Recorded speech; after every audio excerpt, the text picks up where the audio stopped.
All right guys, let's go ahead and actually have a closer look to see what comes included with this kit. So starting off over here right into the middle, we do have the actual PTZ camera itself. We're going to be looking at this PTZ camera in more detail throughout the course of this video. Next over here, we do have an AC/DC wall adapter, which is going to allow us to power the PTZ camera. Here we have two different style wall plug adapters depending on where you're located in the world. Over here, we do have a USB-C to USB-A 3.0 cable, which is going to allow us to connect this PTZ camera to our PC. And a nice addition over here, top right-hand corner, we do have a wall and ceiling mount, which is included, made out of metal. Here we have a wireless remote controller, which is going to be very helpful for controlling this PTZ camera. Here we have some additional accessories, for an example, some screws that's going to help us with the wall and ceiling mount. Here we have an RS232 adapter. And finally, to the right-hand side here, we do have a quick start guide. So this is everything that's included with the kit. Let's go ahead and get a little bit more familiar with the actual PTZ camera itself. All right, guys, having a closer look over here at the front of the camera, you will notice that we do have these two small LEDs here at the front. They're not illuminated right now because the device is not powered on, but the one onto the left-hand side over here is the power indicator. And over here is the status indicator LED. If we go ahead and flip around the camera over here to the back, you will notice starting off onto the left-hand side, we do have a USB-C connection, and this is a USB-C out, so we can connect it to our PC. Over here, we do have an HDMI out. Here we have an RS232 input.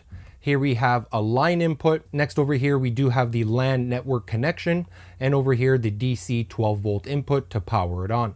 And if we go ahead and flip the unit over here to the bottom, you will notice that we do have a 1/4 thread mounting option, so we can go ahead and mount it onto a tripod, base plate, or along with that wall and ceiling mount, which is included with the kit.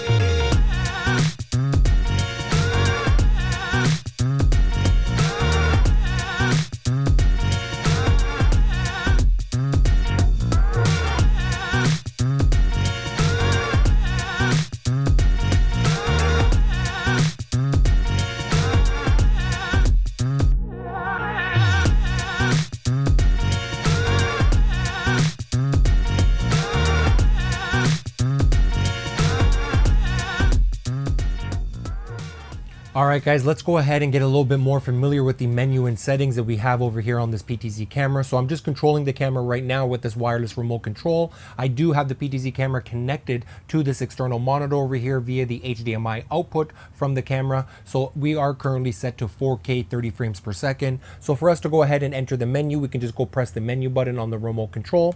And as you can see over here, now the menu settings are displayed on the HDMI output on this monitor. So first option that we have is a language. Let's go ahead and scroll down. So we do have monocular tracking that we can go ahead and enable. Currently the tracking is set to off. Let's go ahead and enable it. So right now it's going to track me wherever I go ahead and move around. So within the tracking mode, we do have a couple of options. So right now it's currently set to real-time tracking, and we do also have the option for region tracking. So in most cases, I like to use the AI tracking in real time. So let's go back over here, set it to on. As you guys can see, it is enabled. I'm just going to go ahead and get up slowly so I can allow the PTZ camera to track me. And as you guys can see, look, I'm going to put the remote completely down out of my hands. This PTZ camera is now tracking me no matter where I kind of move around. And at the same time, it's also going to be zooming in. So I feel like it's doing an excellent job because I do have also the auto exposure and auto focus, and the AI tracking is actually working quite well. So let's just go ahead and sit back down over here, and we'll continue with the rest of the menu settings. So first off, let's go ahead to the menu, and we're going to go to monocular tracking. And you know what? We might as well turn it off right now. So let's go ahead and turn it off. And now for me to manually control the camera, I'm just going to tilt down. I'm going to pan to the right a little bit. I'm going to go ahead and zoom in, center myself. The autofocus seems like it's working really well. Okay, so next let's go back into the menu over here. Let's see what else we got. We got the setup option. So within the setup, we can go ahead and configure the protocol. So right now it's set to auto. We got Visca, Pelco D, and Pelco P. We got Visca address, we got the Visca address fix, the Pelco P address, etc., etc. So we can go ahead and configure all of these settings over here. So let's go back out. Let's see what else we got. Camera settings, so we can adjust the exposure. So let's enter that. As you guys can see, we got auto exposure. We do also have the manual exposure, SAE, and AAE as well, and bright settings. So I like to leave it on auto, but let's go and test out the manual. So you can see, as we talked about, the aperture of f1.8, and currently right now the shutter is currently set to 1/100. So we are filming at 4K 30. So why don't we go ahead and adjust this to be 1/60. All right, fantastic. And as far as the gain, we can adjust the gain. So basically, how much brighter do we want it to be? I'm going to consider this like the ISO. I think this actually looks pretty good right here.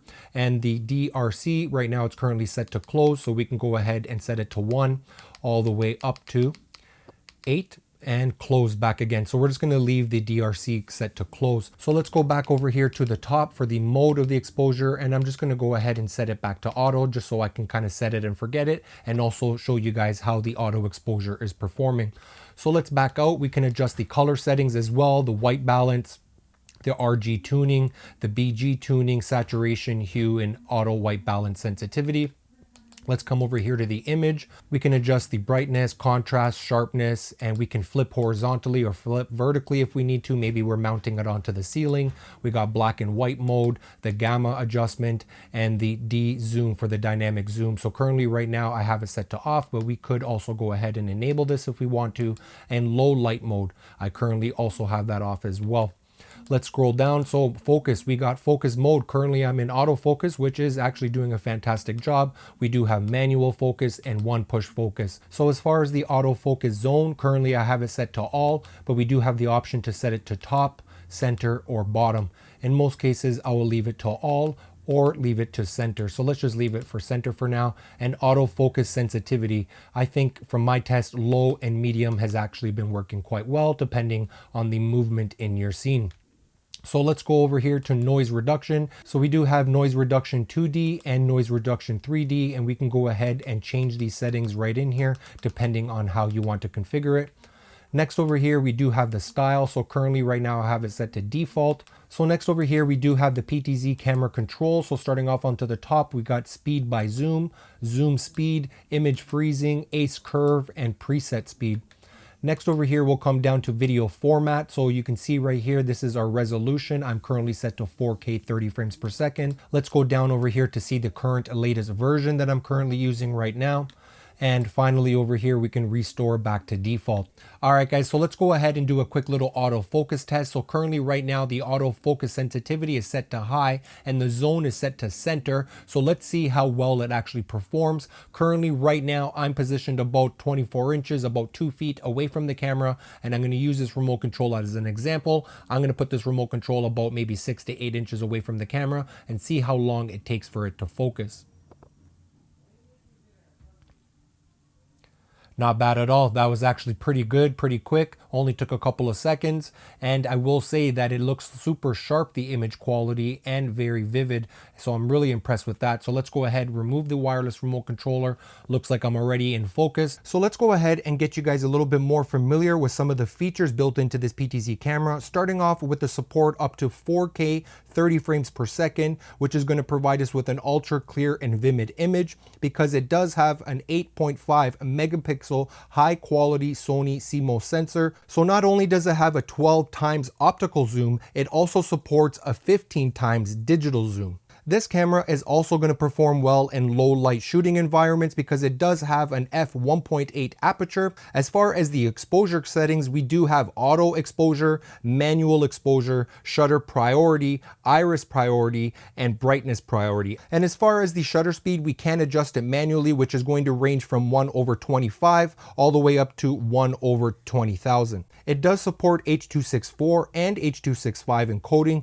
which makes motion video fluent and clear even with less than ideal bandwidth condition. It does also support PoE, power over Ethernet. We're going to be able to simultaneously show the HDMI out along with the USB 3.0 for IP streaming video output. This PTZ camera is not only small and compact, it is also lightweight, which is only weighing approximately 1 kilogram. On the wireless remote control, we're going to be able to set up to 10 different presets, so we can go ahead and adjust the pan and zoom and tilt and save that directly onto the remote control and easily access those different angles and perspectives. So as far as the PTZ parameters, the pan rotation is going to allow us to go from a negative 170 degrees all the way to plus 170 degrees.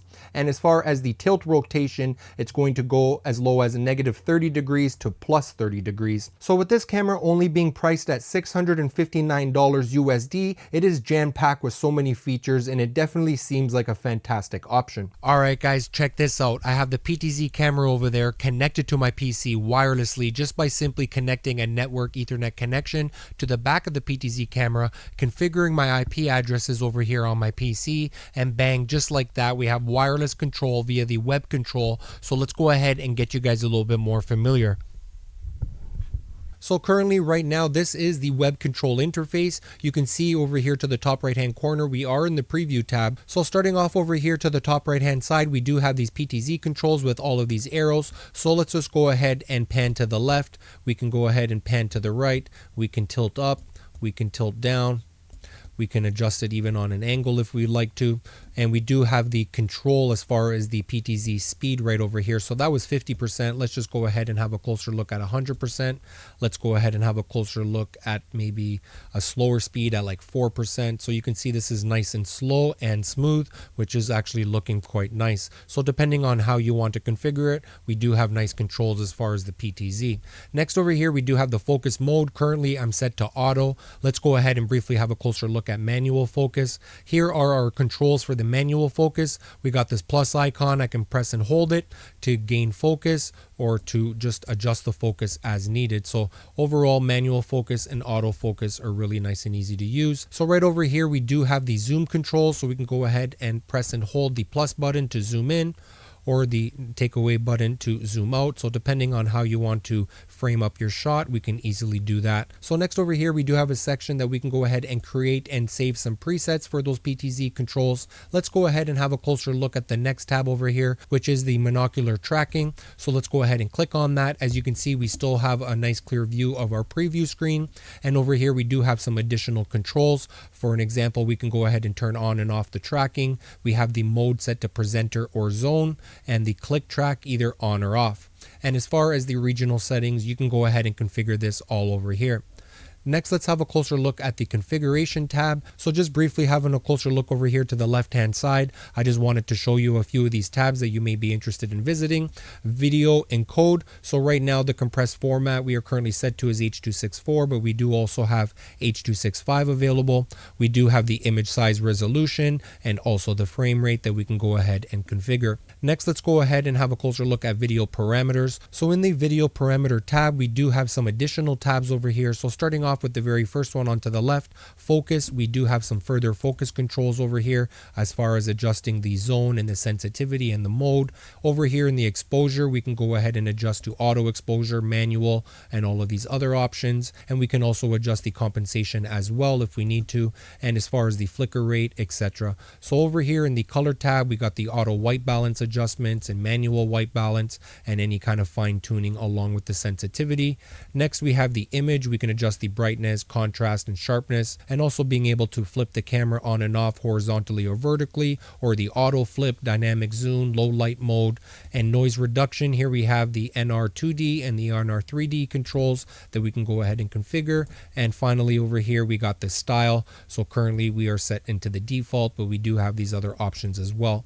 So hopefully you guys are a little bit more familiar now with these web control. I just wanted to go ahead and click on the last tab over here, which is the logout, just so you guys can see what it looks like to log in. So here we go. This is the web interface login page. So all I did was actually open up a new tab and I entered the IP address that the PTZ camera is connected to, and I logged in over here using the default username and password, which is admin as the username and admin as the password, ADMIN. So let's go ahead and log in. And bang, by default, here we are into the preview tab, having full control of this PTZ camera wirelessly. So I'm definitely going to be taking advantage of this feature when using this PTZ camera. All right, guys, it looks like we reached that time of the video to give you my overall thoughts and opinion of this PTZ camera. But before I go ahead and give you guys my final review, I wanted to go ahead and share with you guys some very important information, because you guys are actually looking at the footage right out of this PTZ camera connected to my live streaming video switcher. I am using the YOLObox Ultra, and I'm recording to the video switcher right now to an external SSD. I do have the PTZ camera set to 4K, 30 frames per second, and I am using the autofocus. I do have the camera set to the manual exposure along with the manual white balance, because the scene that I'm filming in right now, the white balance and the exposure is not going to be changing. So I decided to set it on manual for more nice and consistency. And just to give you guys an example, I am actually zoomed in quite a bit over here. I do have the wireless remote control, and take a look how much I'm actually zoomed in right now. This is a behind the scenes shot right now, zoomed all the way out, and just like that, zooming back in. I'm just referencing my YOLObox Ultra monitor over here to make sure that I'm in frame. You can see it's doing a fantastic job as far as the autofocus. Overall, I'm very pleased with the image quality coming from this camera. I'm actually super impressed. Why? Because take a look at this comparison over here to my Panasonic GH6, which is sitting side by side to this PTZ camera connected to the YOLObox. And I'm going to go ahead and switch between the PTZ camera, which you guys are looking at right now, to the GH6. So go ahead and check this out.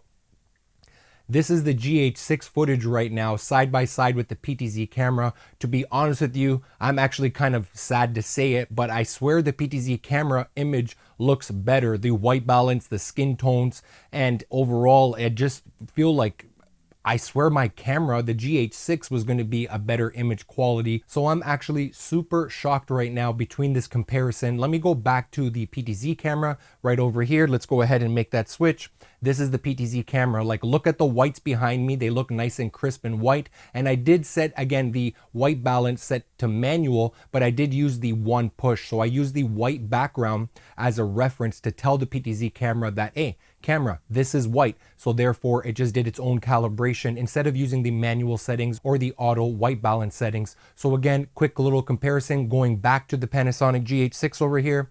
This is the GH6. This is the PTZ camera. This is the Panasonic GH6.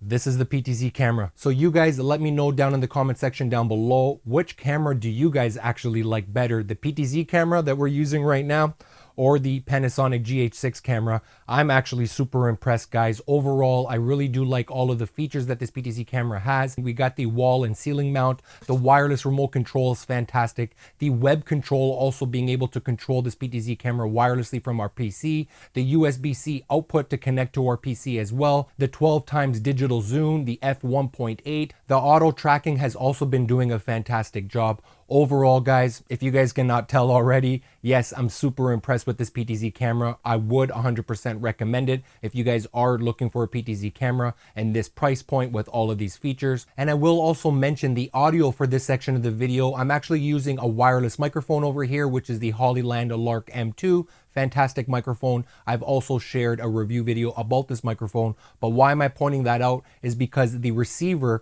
for this wireless microphone is plugged in over there to the back of the PTZ camera via the line input. So I'm using it as a microphone input. As you guys can see, I have the wireless lavalier microphone just clipped onto my shirt. So overall, audio is also another plus benefit with this kit, because we can go ahead and send in any audio directly to the PTZ camera if we want to, or we can go ahead and connect it to our live streaming video switcher, our PC, our USB mixers, etc. So guys, overall, that's a wrap for today's video. I definitely appreciate you guys tuning in, and I'm looking forward to seeing you guys on the next one. Till next time, peace.